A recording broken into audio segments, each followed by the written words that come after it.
Here's a story that unfortunately got very little play in the U.S. Netanyahu vows to never remove Israeli settlements from West Bank. This is in Haaretz. Prime Minister Benjamin Netanyahu declared Monday that he will not evacuate Israeli settlements in the West Bank. Quote, "We are here to stay forever," the Prime Minister said at an event in the settlement of Barkan, however you pronounce that, commemorating the 50th anniversary of Israel's occupation of the West Bank. "There will be no more uprooting of settlements in the land of Israel. It has been proven that it does not help peace," he said. "We've uprooted settlements. What did we get? We received missiles. It will not happen anymore." And there's another reason, and there's another reasons, that's weird, that we will look after this place, because it looks after us.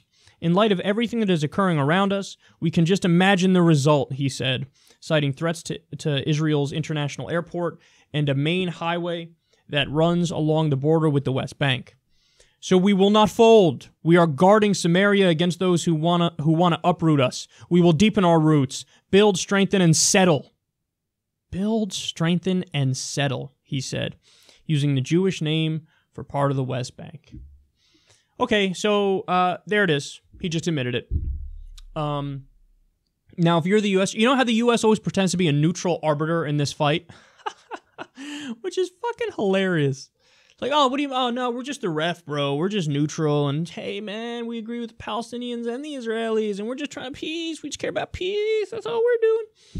If the U.S. was a neutral arbiter, wouldn't you go, oh, shit, one side just admitted they're not negotiating in good faith.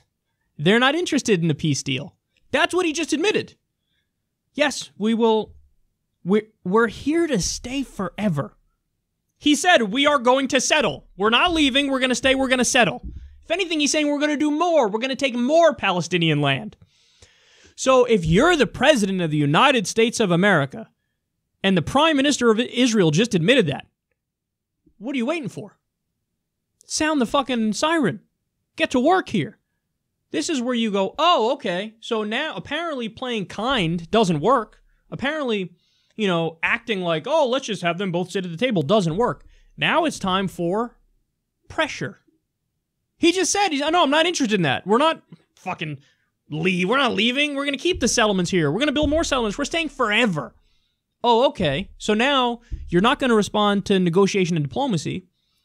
So now it's time for economic pressure, right? I mean, that's what else you want to do. That's the only answer. That's the only possible answer. So now you have to say, we are not going to give you any more funding, any more weapons, any more money until you do a deal.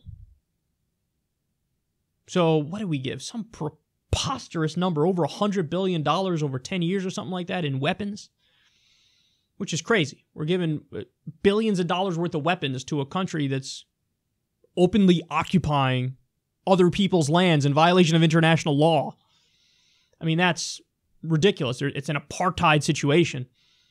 So, okay, no more funding. No more funding. We're going to cut off every single dime of funding. Well, right, then they'll start to hear you, whoa, wait, whoa, what do you mean? What do you mean? What's going on here? How do we fix this? How do we stop this? You do a deal. That doesn't work. We're going to lift our veto at the UN. And we're going to come out in favor of a Palestinian state. How about that? If you show you're serious about making peace, then make peace. You just showed you're serious that you don't want to make peace, so we're going to make you make peace. We're going to put pressure on you. Support BDS, boycotts, divestments, and sanctions.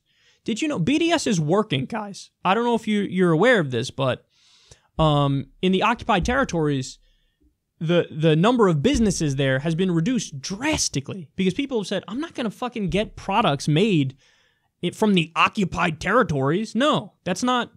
Then you're supporting settlements, illegal settlements. I'm not going to do that. So as a result of that, businesses are fleeing the occupied territories because BDS works. That's why there's a smear campaign against everybody who supports it. That's why they try to say, oh, you're anti-Semitic. You hate all Jews if you support BDS.